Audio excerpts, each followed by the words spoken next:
18h30 sur Al-Oula, bonsoir et bienvenue dans ce premier rendez-vous d'information de la soirée. Voici le sommaire. Cannes Maroc 2025, les Lions de l'Atlas se sont inclinés 1-0 face à leurs homologues sénégalais, signant l'épilogue d'un parcours honorable. Sa Majesté le roi Mohamed VI a adressé un message de félicitations aux membres de l'équipe nationale, finaliste de la Coupe d'Afrique des Nations. Sur hautes instructions royales, Son Altesse Royale le Prince Moulay Rachid a reçu aujourd'hui au Palais des Hôtes Royaux de Rabat les membres de l'équipe nationale de football, finaliste de la Coupe d'Afrique des Nations. Une réception qui illustre la haute bienveillance royale autour de la jeunesse et son épanouissement à travers le sport.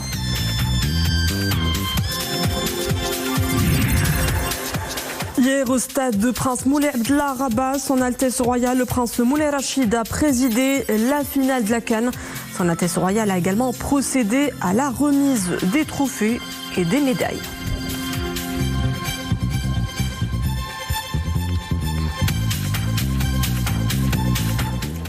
Ils y ont cru jusqu'au bout. Les Lions de l'Atlas se sont inclinés hier sans démériter face au Sénégal au bout d'une finale qui restera longtemps dans les mémoires. Les Lions de la Teranga remportent ainsi la Coupe d'Afrique des Nations sur un score de 1-0 en prolongation. Suite à cet honorable exploit continental du 11 marocain, Sa Majesté le roi Mohamed VI a adressé un message de félicitations aux membres de l'équipe nationale finaliste de la Coupe d'Afrique des Nations Maroc 2025. Sa Majesté le Roi y exprime ses plus chaleureuses félicitations aux joueurs, entraîneurs, staff technique, médical et administratif, ainsi qu'aux responsables de la Fédération royale marocaine de football.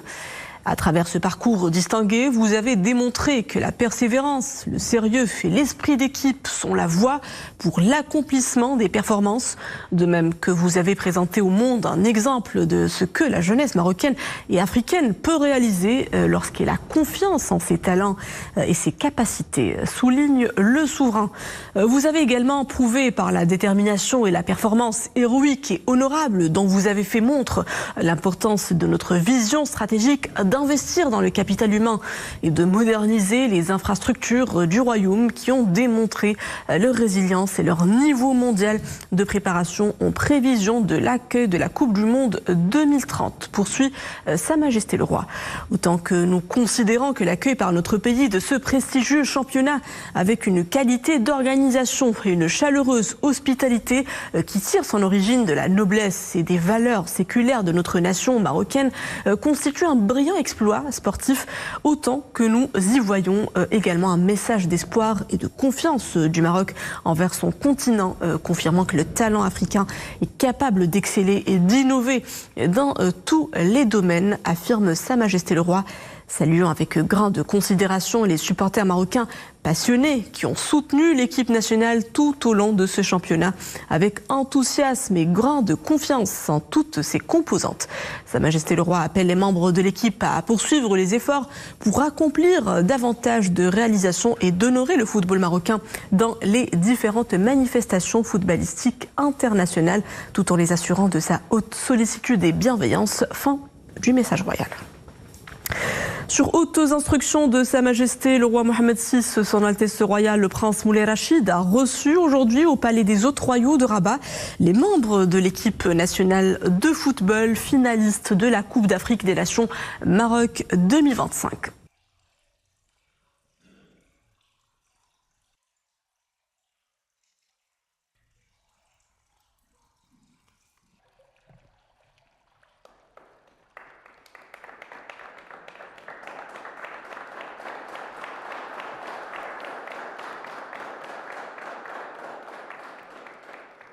Une finale au sommet du football africain. L'ultime rencontre de cette CAN a été présidée hier par Son Altesse Royale, le Prince Moulay Rachid. Au stade de Prince Moulay Abdellah Rabat, Son Altesse Royale a assisté à la cérémonie de clôture. Les détails avec Iman Ablouf et l'équipe d'Al-Oula. Une CAN exceptionnelle qui marquera à jamais l'histoire du football continental et mondial. À travers cet événement populaire, le Maroc a consolidé une diplomatie du sport pleinement assumée en consacrant le football comme langage universel au service d'une vision large portée par Sa Majesté le roi Mohammed VI, celle d'un royaume pivot entre l'Afrique, l'Europe et le monde arabe, capable d'offrir stabilité, compétence et hospitalité.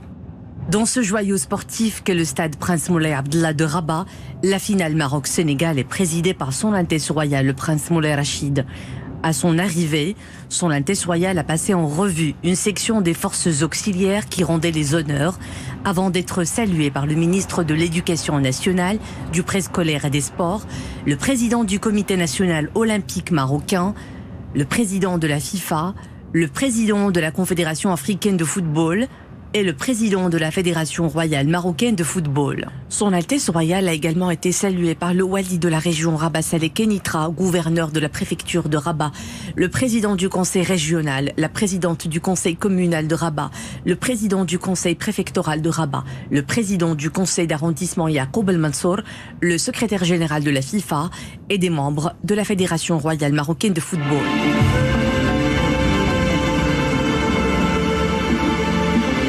Came running, with drums in our chests and banners in our hands. Son Altesse Royale a ensuite rejoint la tribune royale pour assister à la cérémonie de clôture de la Coupe d'Afrique des Nations organisée par le Royaume du 21 décembre 2025 au 18 janvier 2026. Cette cérémonie ponctuée de spectacles artistiques reflète toute la richesse culturelle du continent africain et l'énergie vibrante de sa jeunesse. Elle symbolise l'esprit de coopération, d'unité et de compétitivité dont est porteur cette compétition et rend un vibrant hommage à un tournoi qui a rassemblé et uni un continent et conquis le cœur du monde entier.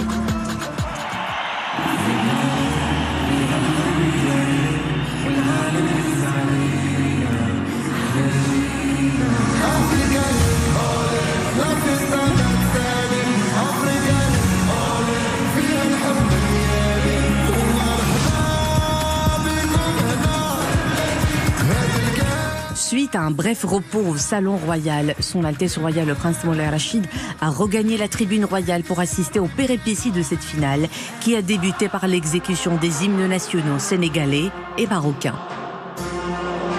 Pour cette affiche de gala entre deux sélections qui ne s'étaient jamais affrontées en phase finale de la CAN, Walid El Gragui a reconduit le même 11 de départ. Après 5 minutes d'observation, la première grosse occasion est à mettre à l'actif du Sénégal. Sur un corner frappé depuis le côté gauche, le ballon arrive au second poteau. Opa Pégay tente de conclure de la tête à bout portant, mais se heurte au mur Yacine Bono. Par la suite, les deux équipes ont temporisé, attendant le moment opportun pour piquer, sans pour autant libérer d'espace.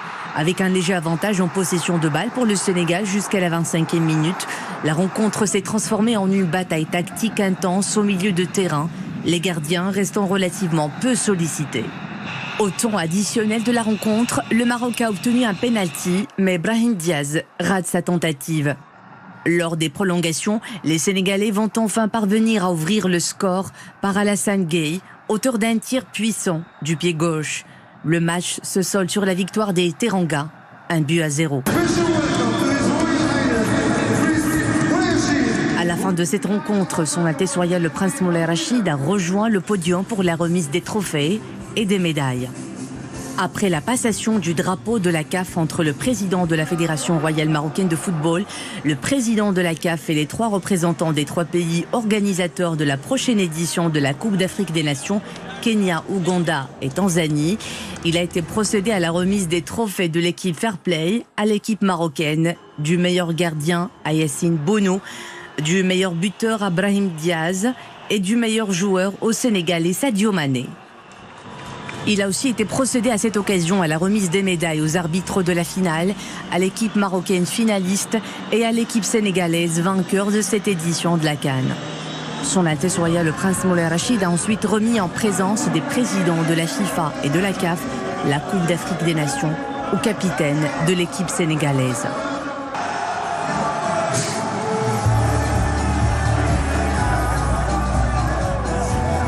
Sans décrocher le trophée, le Maroc sort vainqueur de cette CAN.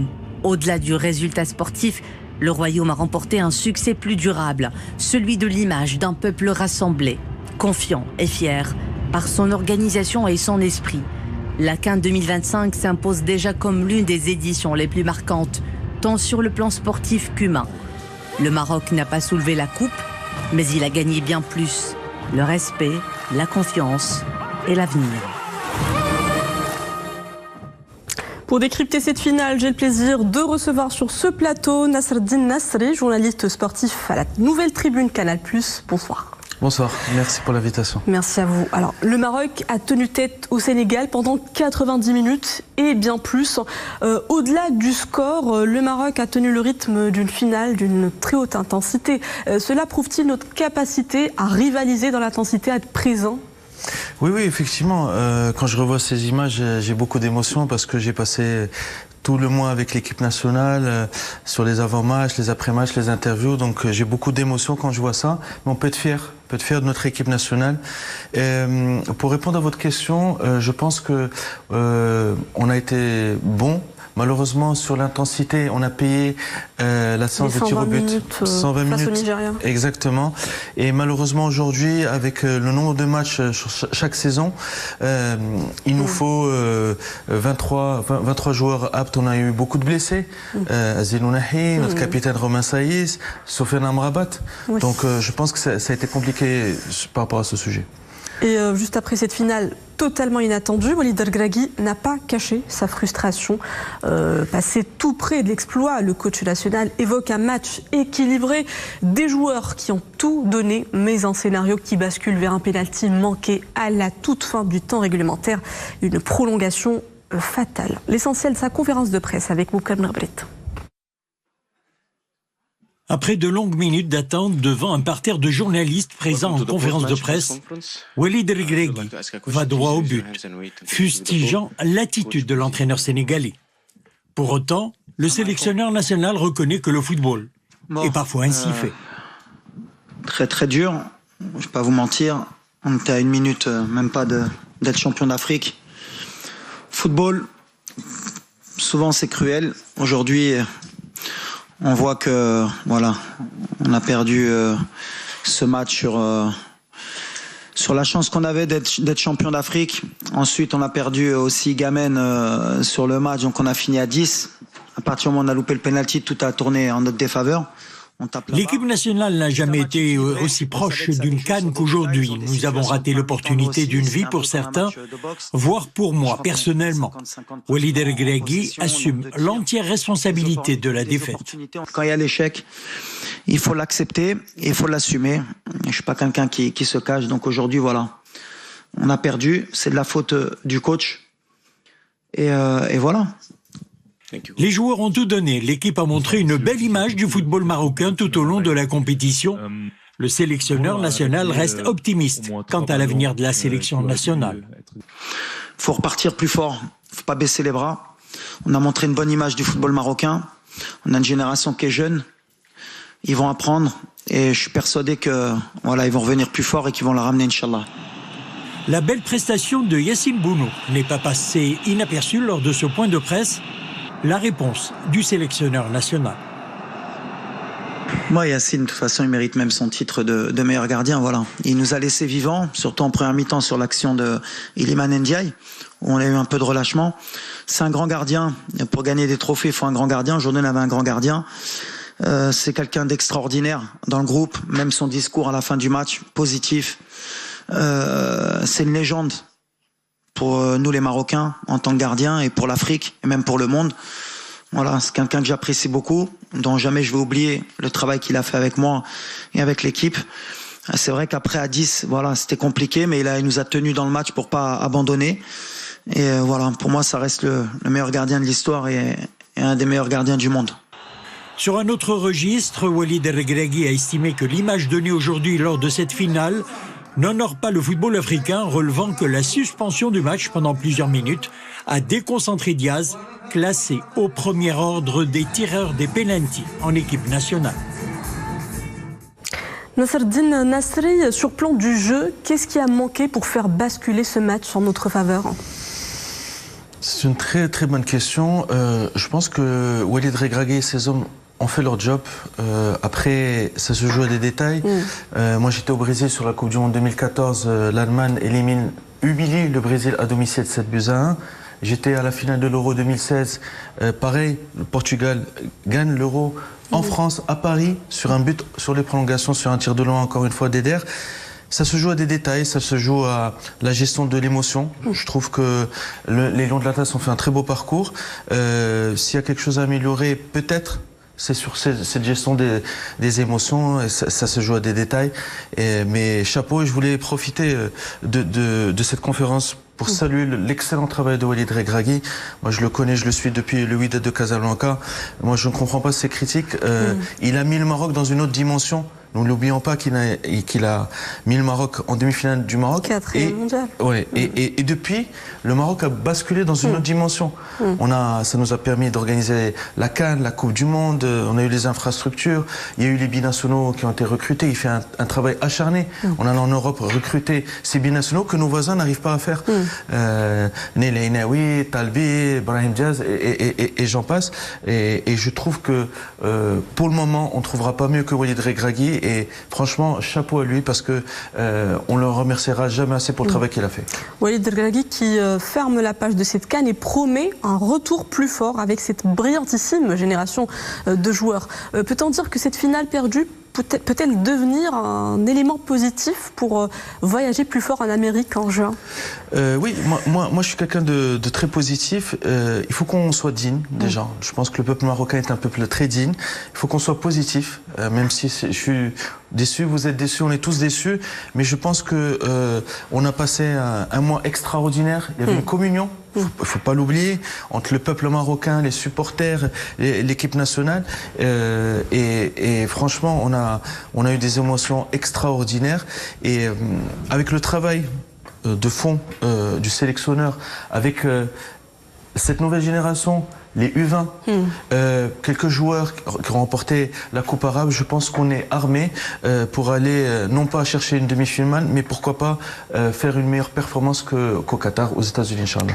Des émotions extraordinaires, vous le dites, du jeu et du spectacle à en revendre. Pendant un mois, le Maroc a joué dans la Cour des Grands, une organisation de haut vol saluée par le président de la FIFA qui a félicité aujourd'hui le Maroc pour avoir été, je cite, l'hôte exceptionnel de la Coupe d'Afrique des Nations. Une CAN que Gianni Infantino qualifie de tournoi fantastique. Le patron de l'instance footballistique mondiale a félicité le Maroc pour un tournoi fantastique, à la fois en tant que vice-champion et en tant qu'hôte exceptionnel. Gianni Infantino a adressé ses sincères remerciements à Sa Majesté le roi Mohamed VI pour son soutien constant au football, ainsi qu'à Fouzil Qja, président de la Fédération royale marocaine de football et membre du conseil de la FIFA, pour son leadership et son engagement en faveur de ce sport. Et le Maroc engrange les félicitations des plus hautes instances du continent. Le président de la Commission de l'Union africaine, Mahmoud Ali Youssouf, a fait part de la profonde gratitude de la Commission à Sa Majesté le Roi, au gouvernement et au peuple du Royaume du Maroc pour l'organisation exemplaire du tournoi. Monsieur Ali Youssouf a également salué l'hospitalité remarquable du Maroc et le professionnalisme dont a fait preuve le Royaume dans l'organisation de la compétition. Infrastructure, stade, pelouse, rarement une Coupe d'Afrique ne s'était jouée dans des conditions identiques aux standards européens. Référence dans le football mondial, cette CAN organisée sur nos terres est le plus grand succès sportif et commercial de l'histoire du football africain. Retour sur un tournoi de tous les records avec Zakaria Moukenbila. Avant même le coup d'envoi de la première rencontre de la CAN 2025, le Maroc avait déjà finalisé tous les détails pour l'organisation de cette grande manifestation footballistique. Accueillant tout le continent à l'occasion de ce grand événement sportif, le Royaume a donné l'image d'une organisation impeccable. Infrastructures modernes et terrains au diapason des grands stades mondiaux ont fait de cette édition un événement exceptionnel à tous les niveaux. Le Royaume a prêté une attention particulière à tous les aspects sportifs et logistiques de la compétition. Les équipes se sont déplacées entre civils dans une parfaite fluidité. Le déroulement de la manifestation a été assuré dans la sécurité optimale, prouvant la capacité du Maroc de gérer de tels événements avec confiance et professionnalisme. Les supporters issus des différents pays africains ont trouvé dans le royaume l'accueil chaleureux digne de l'hospitalité marocaine. Fêtes, célébrations et rencontres autour de la passion footballistique ont rythmé la compétition. Partout dans les rues et boulevards et aux abords des stades, les couleurs des équipes africaines s'affichaient et les chants des supporters s'exprimaient à l'occasion de chaque rencontre. Tout a été parfait pour l'organisation de cette CAN. Temps, stade, pelouse. Rarement une Coupe d'Afrique ne s'était jouée dans des conditions aussi favorables. Cette manifestation a ainsi drainé une grande couverture médiatique internationale. Le succès de l'organisation a été aussi confirmé par la qualité des infrastructures numériques et de broadcasting. Autant de facteurs qui confirment le rôle du Royaume en tant qu'acteur principal des manifestations sportives africaines et mondiales. Le baissé de rideau de la CAN 2025 signe la clôture d'une édition exceptionnelle qui a battu tous les records. Plus grand succès commercial de l'histoire du football africain avec 55 millions de dollars générés. Cette CAN aura servi d'occasion pour se préparer au prochain grand rendez-vous sportif, la Coupe du Monde 2030, co-organisée avec l'Espagne et le Portugal. Nasserdine Nasri, nous venons de le suivre, une qualité de stade, d'installation de classe mondiale. Le Maroc a orchestré cette 35e CAN dans une organisation infaillible. Le Royaume prouve ainsi sa capacité d'accueillir des événements footballistiques d'envergure, en prélude notamment du prochain mondial 2030 co-organisé par le Maroc. Exactement, je pense qu'on n'avait plus rien à prouver déjà avant cette CAN. Ça fait un moment qu'on organise plusieurs matchs. Il faut savoir qu'il y a plusieurs stades qui ne sont pas homologués sur le continent africain. Et nous recevons plusieurs sélections africaines, les CAN féminines, les CAN... Enfin, je pense qu'on n'avait rien à prouver. Et là, on a vraiment prouvé au monde entier qu'on était fin prêt pour la Coupe du Monde, on va dire 4 ans avant 2030. Je pense que là, c'est une vraie fierté. J'en profite pour dire à tous les Marocains que vous devez être fiers, on doit être fiers, je le dis avec beaucoup d'émotion, parce que j'ai sillonné le monde et j'ai fait plusieurs stades et je peux vous dire que avoir cette qualité de stade, d'infrastructure, c'est quelque chose d'extraordinaire. Et juste pour la petite anecdote, au début quand on avait les pluies, alhamdoulilah, avec tant d'années de sécheresse, j'étais content mais j'avais peur sur la qualité des pelouses. Des pluies. Rien, il n'y a eu rien à... Les pelouses restent intactes. Ce qui est extraordinaire. Nous l'avons vu hier, d'ailleurs, le match a été entièrement sous la pluie. Sous la pluie, il n'y a eu aucun désagrément pour les 22 acteurs. En tout cas, je le dis, on peut être vraiment fier de ce qu'a réalisé notre pays. Je le redis avec beaucoup d'émotion parce que on est sur une lancée extraordinaire. C'est un pays ambitieux et tout cet élan positif va nous emmener de plus en plus vers quelque chose d'extraordinaire pour notre pays. Cette réussite remarquable est d'abord le fruit d'une vision stratégique impulsée par Sa Majesté le Roi depuis des décennies déjà. Ce leadership clairvoyant du souverain a été catalyseur de cet écosystème footballistique aujourd'hui structuré, moderne.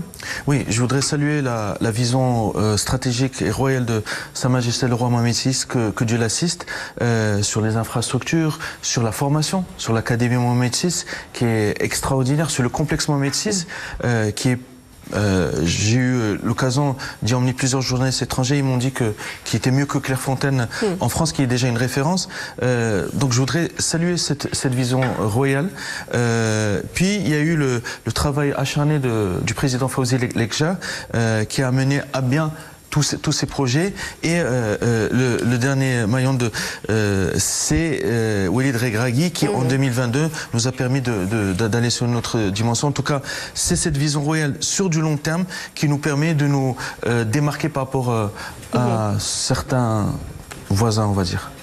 Et cette finale entre deux meilleures équipes du tournoi a basculé dans l'irrationnel. Dès la 96e minute du match, la Fédération royale marocaine de football a annoncé qu'elle va recourir aux procédures légales auprès de la CAF et de la FIFA afin de statuer sur le retrait de l'équipe nationale sénégalaise du terrain lors de la finale face à l'équipe nationale marocaine. Ce recours fait également suite aux événements qui ont accompagné cette décision, suite à l'annonce par l'arbitre d'un pénalty jugé correct à l'unanimité des spécialistes.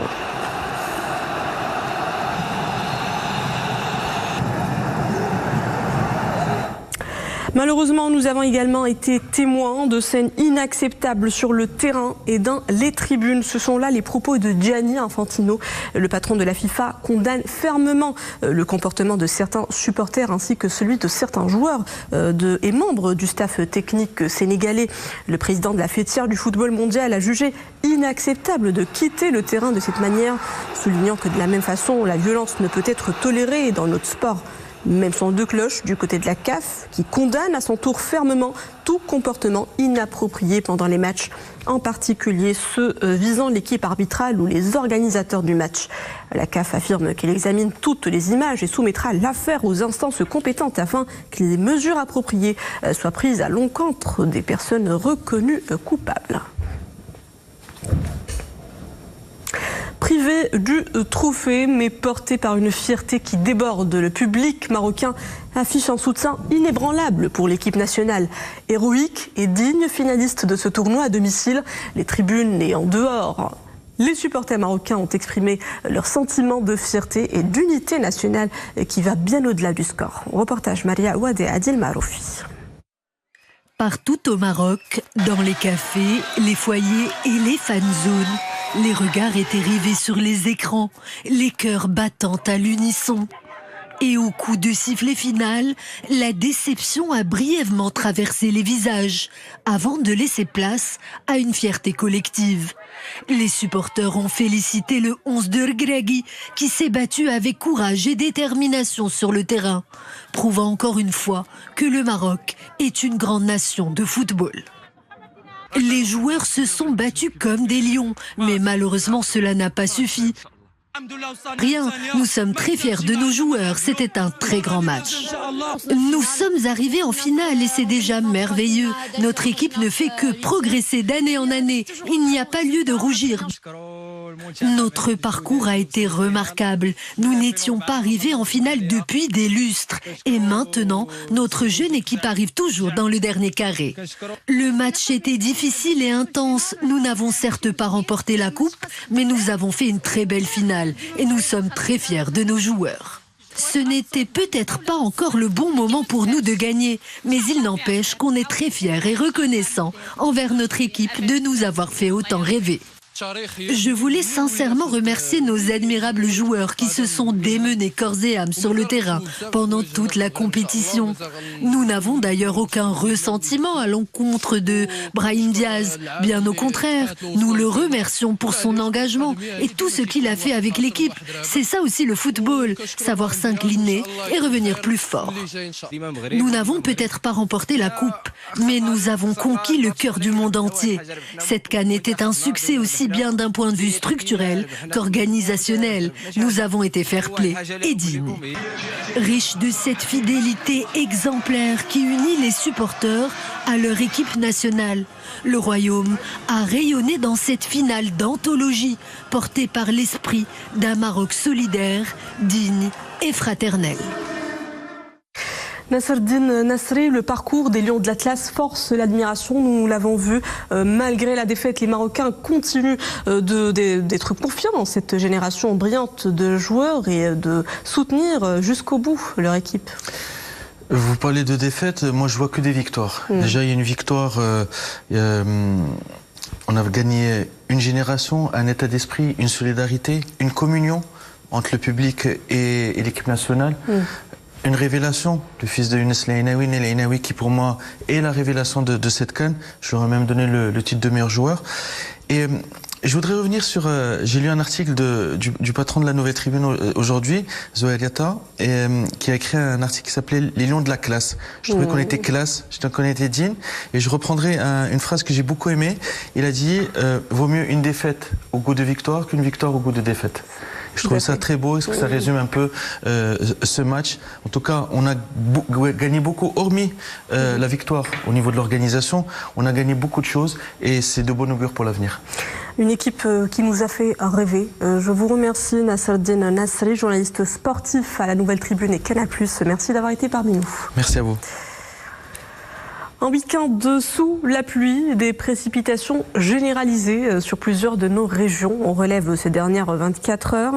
25 mm pour Rabat, 21 pour Safi et Takarkoust, 20 mm enregistrés à Salé, puis 18 à Tétouan et Ben Guerir, 17 mm relevés du côté de Noissol, Mohamedia, Marrakech et Casablanca, 6 à Kénitra et 10 mm relevés à Essaouira-Port.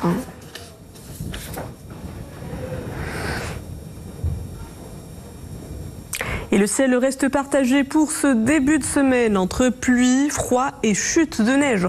Prévoyez jusqu'à mercredi entre 10 et 20 cm de poudreuse sur les sommets à partir de 1300 mètres. Sont concernées les provinces d'Ifrane, Khnefra, Midelt, Boulmen, Sfro, Gersif et Taza. D'autres chutes de neige entre 5 et 10 cm intéresseront El Haouz, Azilal, Bni Mellal, Ouarzazate. Le froid est également de la partie avec des températures comprises entre -9 et -4 degrés à Tinrir, El Haouz, Midelt, Boulmen, Ouarzazate, Taoudan, Azilal, Bni Mellal et Ifrane. Le mercure affichera entre -3 et 0 degrés à Figuig, Khnefra, Chichawa, Sfro, Taza et Gersif. Et voilà, c'est la fin de ce journal. Merci à vous de l'avoir suivi. Retour de l'information à 20h30. Excellente suite des programmes à tous sur Al-Moula.